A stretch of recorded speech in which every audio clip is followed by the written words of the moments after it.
আসলে ইসলাম সম্পর্কে আমাদের হয়তো অনেকের জানা নেই। আসলে মুসলমানকে বের করা হয়েছে গোটা মানুষের জন্য।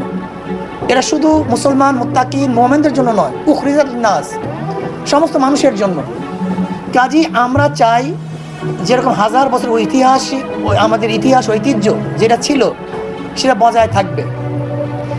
এখানে আমাদের হিন্দু মহাজোটের সম্মানিত মহাসচিব সাহেব যে কথা বলেছেন, আসলে বাস্তবতাও তাই। কোনো এক সম্প্রদায়, কোনো এক গোষ্ঠী হিন্দু সম্প্রদায়কে ব্যবহার করে আসলে নিজেদের ক্ষমতাকে স্থায়ী করার একটা পরিকল্পনার সৃষ্টি করেছে। আজকে দেখেন মোদি সাহেব কি বললেন, 120 কোটি হিন্দু বাংলাদেশের হিন্দুদেরকে নিয়ে উদ্বিগ্ন অবস্থায় আছেন। এই কথাটা কি বলেন তো? এটা উস্কানি নয় কি? ডাইরেক্ট উস্কানি। তার মানে কি? তারা 120 কোটি হিন্দু নিয়ে কি বাংলাদেশে আক্রমণ করবে, ঝাঁপিয়ে পড়বে? আমরা বাংলাদেশের মানুষ, কে মুসলমান কে হিন্দু আমাদের দেখার বিষয় নয়। আমরা এদেশের নাগরিক।